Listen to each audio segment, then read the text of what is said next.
Hello, I'm Ailsa Robson, and I love to listen to people's life stories. I'm a psychotherapist and someone who has recognized that striving for perfection doesn't make you happy. I now advocate for adding more compassion to your life while simply doing the best you can. This has brought me far more happiness and ripples out to those I love.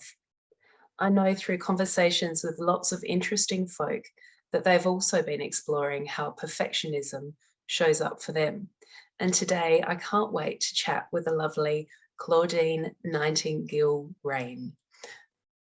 Hello, Claudine. I'm Hi. so pleased to have you. Let me tell the audience that I'm speaking to you from South Australia and you are in Brighton, Hove near Brighton on the south coast of England. Lovely. So this is an absolute pleasure to have a chat with you, and thank goodness for technology and having the opportunity to meet people from afar. I'm grateful for you to trust in me in having this conversation. Claudine and I haven't actually had a Zoom chat before. We've sent messages through Instagram, and we've certainly been watching each other and have shared interests. We've been messaging each other from the oceans, haven't we? Absolutely, yeah. Across the oceans.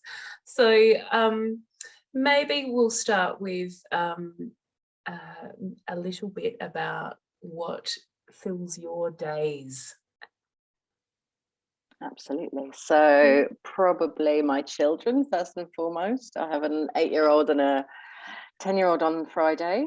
So yeah, I've been a mum for quite some time. I'm a wife. I'm a sea lover. So whenever I get the chance, I am at the sea. I'm really lucky to live 10 minutes walk from the coast along there somewhere. Yeah. And I get in it or to it or by it whenever I can. What else do I do? I try not to go to work first, because we so quickly go to what do we do for work, don't we? Yes. So I love spending time in my garden, in my hammock, which I bought last year at the beginning of lockdown, and it was the best purchase I ever made. I have a hammock too. Yep. I love a bit of yoga, which I've really missed. I've got a class booked tomorrow, actually, first in-person class. They literally only opened up for in-person indoor classes on Monday over here. So can't wait to be in a studio with people and just feel that energy again. Yes, it's wonderful, intoxicating. Absolutely. And then in my spare time, I'm a life coach. I specialise in body image work and work with women to help them make peace with their bodies and overcome all the negativity that we are bombarded with from a very, very young age around diet culture, fitness culture, beauty culture, etc. And I'm also a blue health coach, which means that I work with the ocean, or the ocean for me, or natural waters to enable them to enhance the coaching work that I do. So that could mean, for me, it means coaching at the beach wherever I can when I'm doing in-person coaching, sitting in a friend's beach hut when the English winds and rain are howling around. Yes. And taking women in the water if that's something they want to do. Because the healing power of the water is just so potent. That's wonderful. I also take people into the water, but so far we've kind of only got up to our calves. Yeah. But with the walk and talk, but certainly down by the ocean, it is mesmerizing, and regardless of the weather, it's just so invigorating and cathartic, and healing. So I was drawn immediately to your work. I'm not sure how we popped up in each other's Instagram feeds, but it was meant to be. Who knows? Yeah. And we'll get you know, more into your work, I'd like to explore more of that. But maybe first of all, in a few words, what do you think our connection is? I was drawn to your walking and talking on the beach as well, and I really enjoyed, maybe a week or so ago, you did a post around giving people the choice. I loved that, because I hadn't thought of it that way for my own work, and we work at the beach, end of kind of thing, and yeah, in pretty much most weathers that's where we'll be. But I loved your approach that, you know, sometimes people do want a small, contained, safe space, Yeah. where they're not going to bump into anybody they know or any of that stuff. Other times they might want that massive expanse, and that I really feel like working at the beach, you know, all natural water is massively beneficial, but there's something about that endless horizon that I think just really puts life and our own stuff in perspective. Yes. And yeah, the expanse of being able to look out, the freedom it gives us, I always think about the opportunities of what's on the horizon, and it's endless and all that sort of stuff. So yeah, maybe that's what one of your clients wants another day. And I love the idea that you are so empowering to them that even if you get out for 10 minutes and it's too expansive, they need a bit more, you know, you change your plans and you go back to the consulting room. And yeah, I love that. I appreciate that. That actually, it's funny when you said that you hadn't thought about it that way, but yet you probably work in the same way yourself. And that was kind of born out of another conversation with another walk and talk therapist that I've connected with in Atlanta, in Georgia, in the United States. And I think it really came to me whilst I was also walking on the beach, thinking it is about choice. It's about flexibility and choice. So yeah, thanks. I'm glad that resonated with you, because I felt like it was needed to be. It was part of the therapeutic opportunity, and yes, and when I'm walking along the beach, there'll be epiphanies, and there's an abundance, you know, an abundance of opportunity, of thought, of reflection. So yeah, absolutely. yeah, that's great. So getting back to our theme, because today we're talking about perfectionism and compassion, which is so important when it comes to how we feel about our bodies and the lessons that we've learned, you know, about our bodies. I'm with you. I have children around the same age, and I think that for me, as I've become a mother, I've certainly blossomed into more acceptance of myself. And yeah, so I wonder for you, Claudine, where has perfection shown up in your life? I think it'd be easy to say where it hasn't. And actually, I'd struggle to find somewhere it hasn't, I think, over the years. Yeah, and in childhood and teenage years, it was about, well, teenage more so, about being the perfect young woman, the perfect friend, having the perfect personality, you know, everything seemed wrong. So I was, you know, I was quite shy and quiet, quite introverted, but I thought that was wrong. You know, people only like the bubbly one and the outgoing one, and wasn't as loud as my best friends, and I wasn't as pretty, and I wasn't as blonde, and I wasn't as, you know, the right shape. So I was quite boyish as a child, and then developed very quickly, and then, you know, boobs were too big, bum was too big, all that sort of stuff I felt in my head. So yeah, always wanting that perfect body, the perfect skin, the perfect face, the perfect everything to enable myself to be the perfect person. And then I think that carried on into my 20s, and, you know, wanting the perfect life, the perfect relationship, expecting my partner to be perfect, expecting me to be perfect in that relationship. And a lot of these I've massively overcome with self-compassion. And that's the key, isn't it, to overcoming those things. And I think the one that lingers most for me still is trying to be the perfect parent. And I know, yeah, of course, I know perfection isn't achievable and attainable. But yeah, it's the one place where I still need a heck of a lot more self-compassion around it. Yeah, because I feel like, yeah, everything we do has such lasting impact that, yeah, we've got to get it right. But we can only do our best. We can only do our best.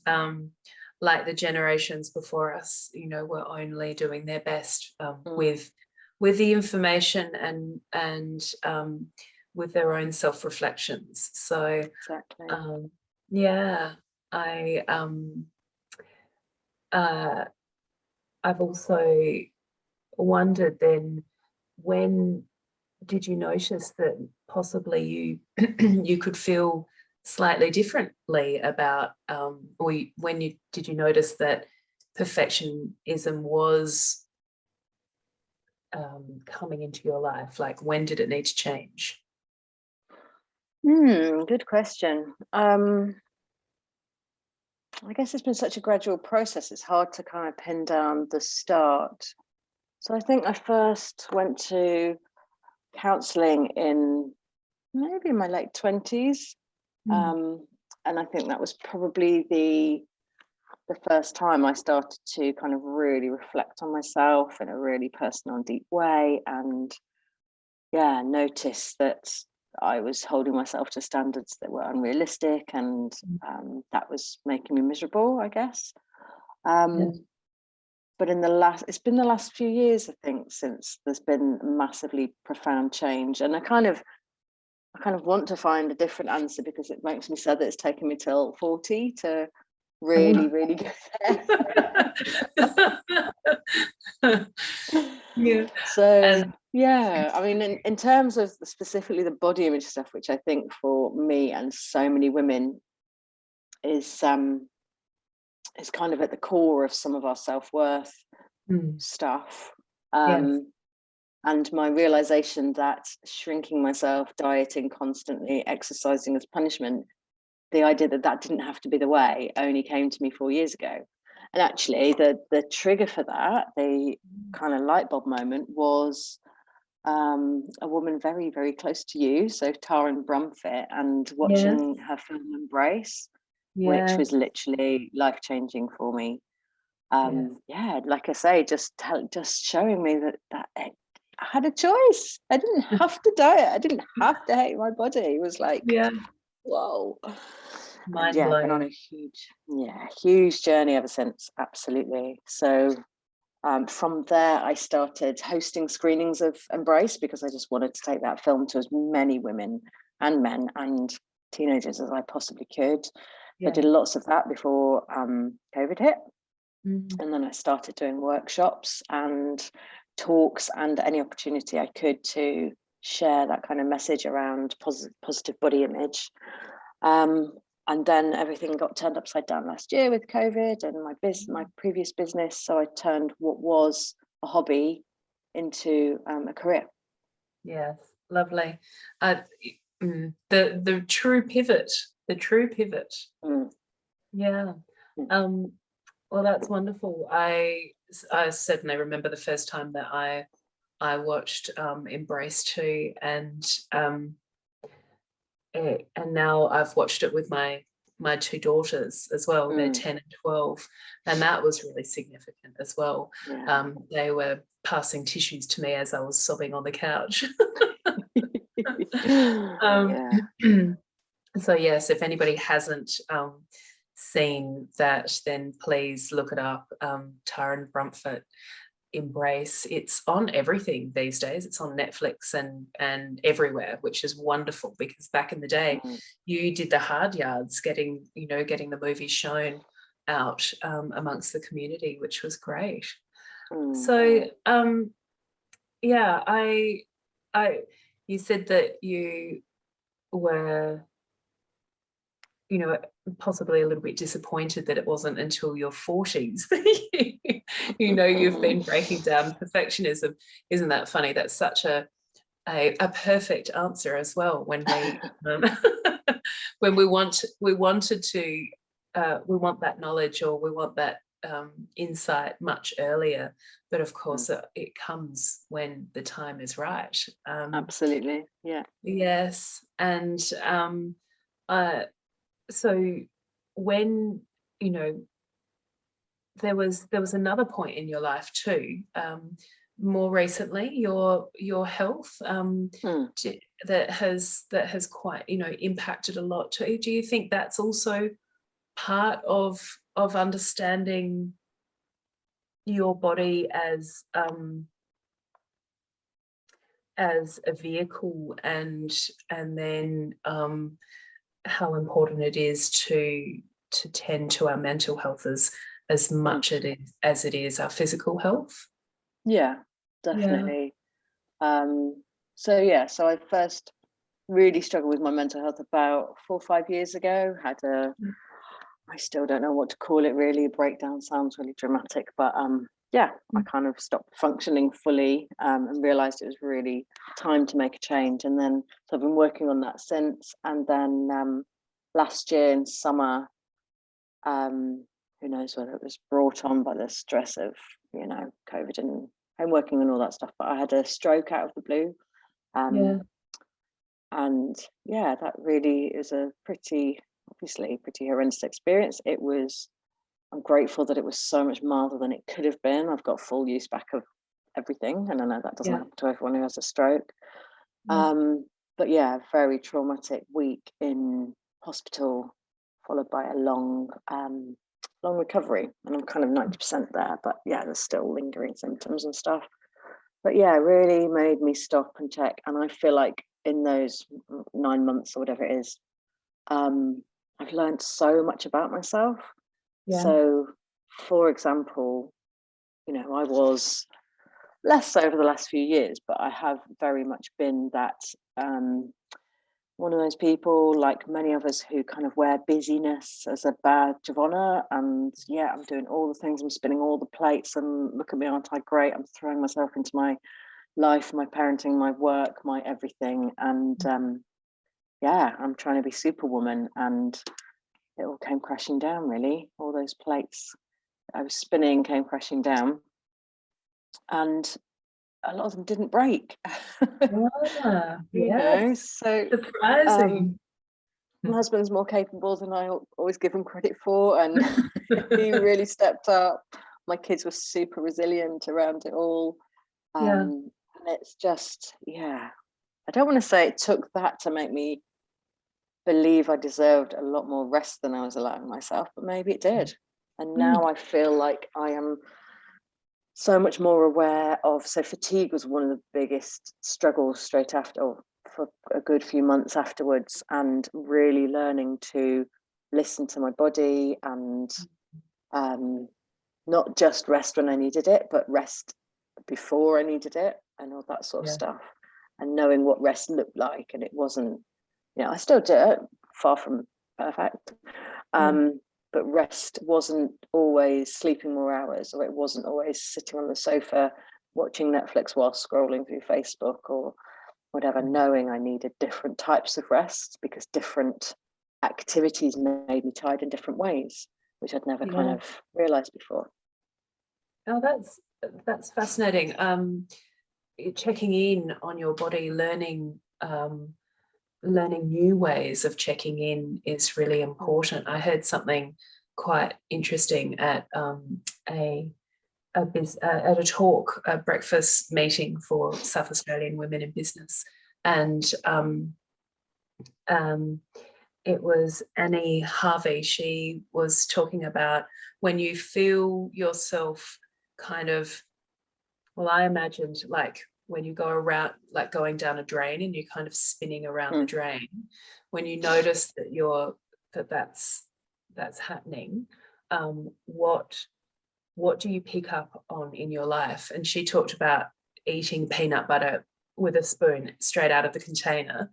I noticed that I consume far too much coffee, and think that that's a meal. You know, but learning, I hadn't considered that check-in on my body, because I do lots of other check-ins when it comes to hunger levels and satiety levels, and how how I'm feeling emotionally, and if my body is achy, or if I'm having my menstrual cycles come up and I need to rest in that way. So I'm learning all these different ways, but that's another way I haven't considered, different rest. So I like that. Yeah. So that's also added to your work then, do you think, as well? Another layer? I think so. Yeah, definitely. It's kind of that, I think what's changed since then, since that thing last year, is appreciation as well. So appreciating what my body does and what it's fought, what it's got through, what it's overcome. Yeah. And I do. I've got a meditation that I do with people around, like, it's a body scan, but it's about going through each part of your body and thinking about what does it do for you, what are you grateful to it for, with all those things that we just take for granted, like our heart's beating away right now, our digestive system's working, our blood pumping around our veins, our lungs breathing, all those things that we just don't take time to notice until they go wrong. Yes, I agree. I use a few scanning of dropping into your senses and noticing, each of your senses, and quite often that's a lovely way of pausing in the middle of a therapy session as well, when you're outside or even inside, just to bring you back into that present moment. Interesting enough, I have this calendar that I have in the kitchen usually, and it's a tear off calendar. So for each day there's something different. It's a Louise Hay calendar, so bless her. And today is, I recognize my body as a wondrous and magnificent machine, and I feel privileged to live in it. Oh, that's wonderful. Love that. How's that for popping up on our day when we're chatting together? Meant to the be. universe is listening. Yes, yes. So how do you think then, how important is compassion to you now in your life? Massively. I feel like I've always been, like so many women, so compassionate and empathic towards other people, really holding space for people, and then just forgetting to turn that on myself. And I, as a result of the stroke, I had some psychology sessions with the neuro rehab team.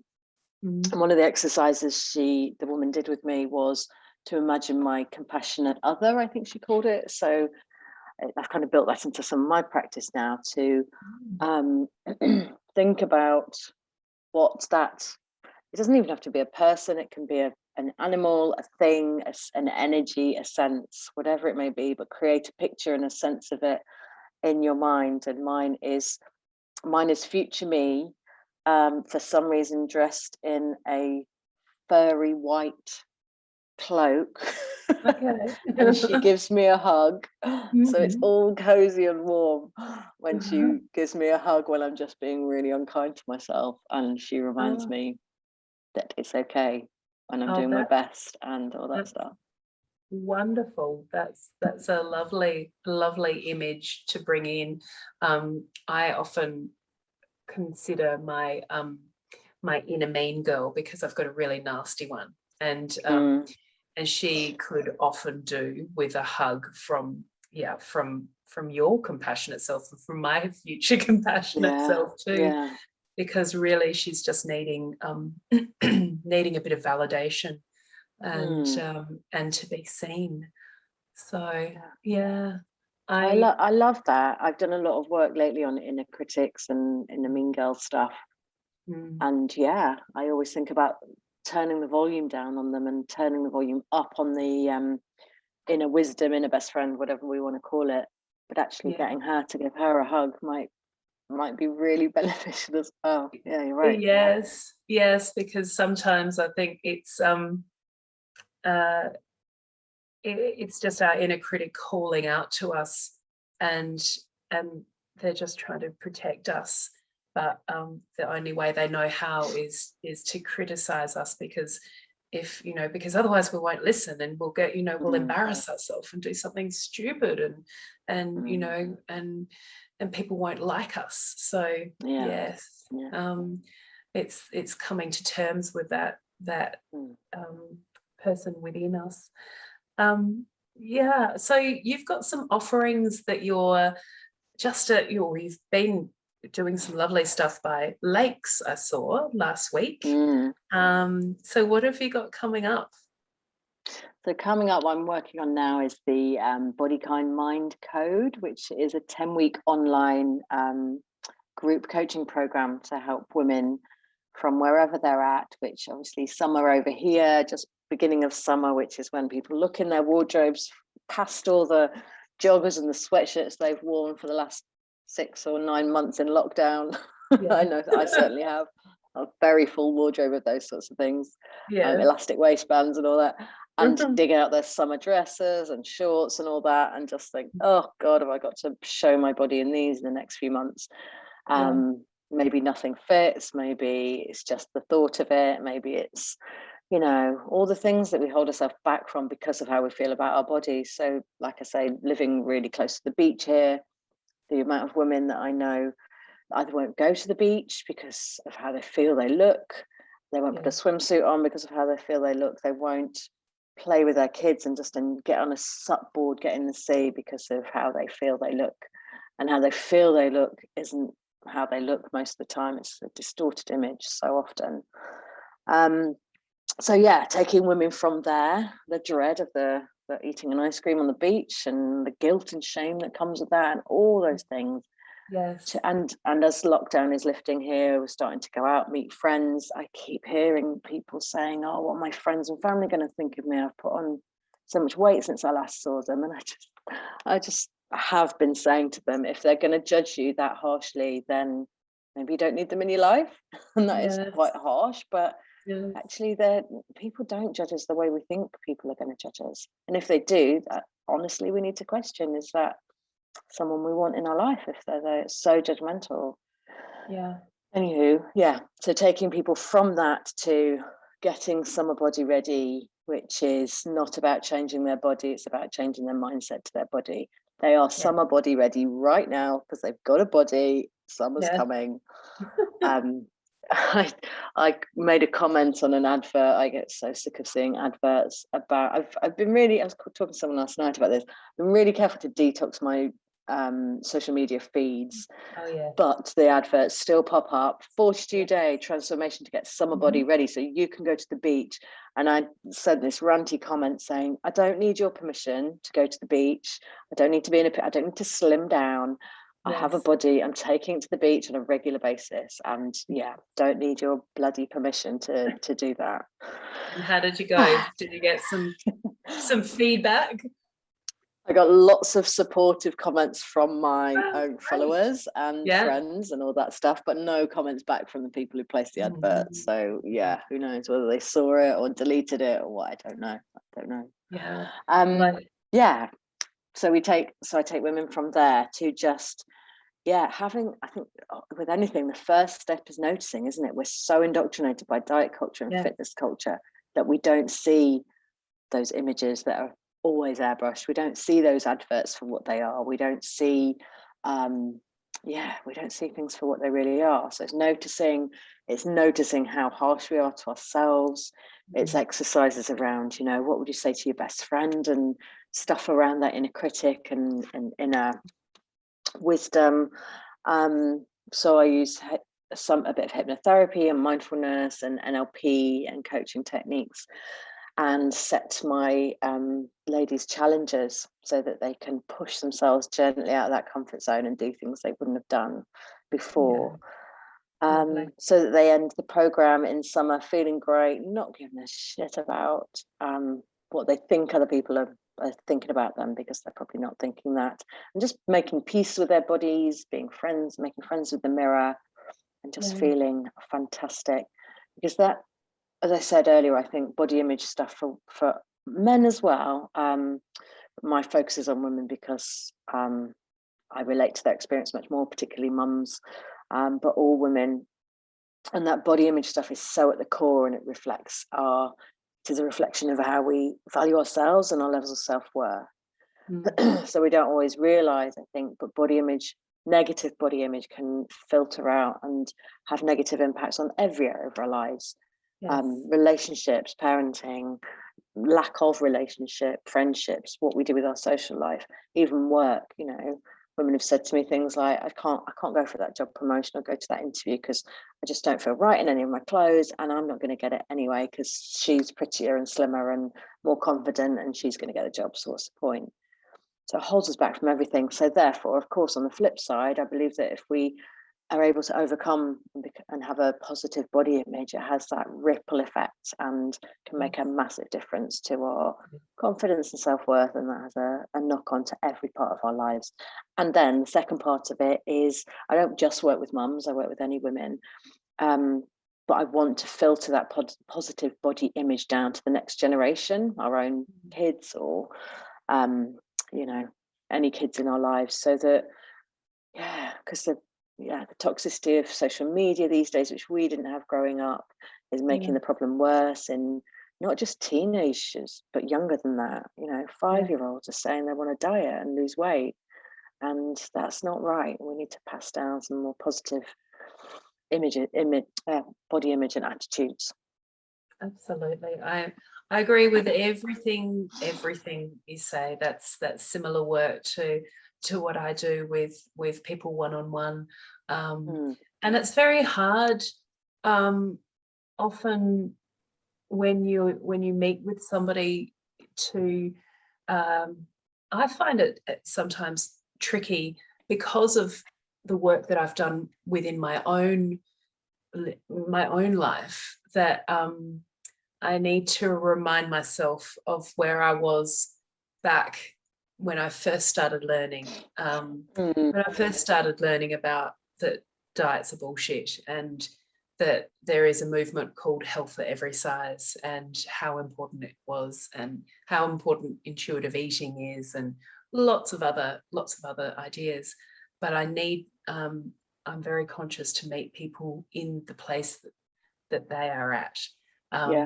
And often that this journey it's up, down, sideways, backwards, you know, all over the place. It's not linear, but that's that's okay, because you can't unlearn this stuff. It's like you know, finding out, dare I say it, but somebody isn't real. You know. And around Christmas time, and you know, and you can't unlearn that. So once you start on this journey, it's such a positive, beautiful place to be. And I know myself personally, it has been finding more self-acceptance and self-compassion toward my body has then empowered me to feel comfortable to go back to university and study a master's degree when my children were little. It's given me the empowerment to open my own private practice, to decide to be a walk and talk therapist, you know, to all of these different options that if I stayed in that box of thinking that I wasn't good enough in the body that I have, then I wouldn't have ever pushed the boundaries within other aspects of my life. Yeah, absolutely. Absolutely. And so often women are kind of like, what's the connection there? I don't think there's any connection. Yeah, there is. There certainly is. Now, This culture. Can you hear me? so yes, I can hear you, and you have paused in your video, but in a beautiful, reflective way. So we've done well, Claudine. I might actually ask you here if there's any particular kind of gold that surfaced for you during our conversation.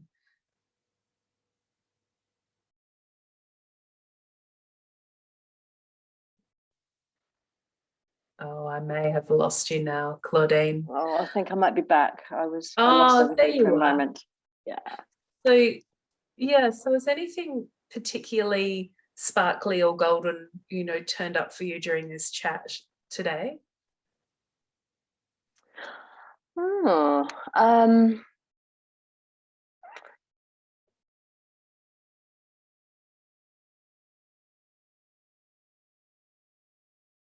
no, the screen's frozen. I'm hoping you can still hear me. I can hear you. Yes. Awesome. Yeah, the self-compassion piece that's absolutely got to be at the core of everything, hasn't it? And yeah, I was just kind of going through some of the activities for the first week of the course next week, and yeah, it keeps coming back down to that, about noticing and challenging ourselves when we're so used to looking at ourselves in the mirror, zooming in, or in a photo as well, zooming into the flaws and not looking at the bigger picture. Yes. Had a conversation at the retreat you mentioned by the lake the other day.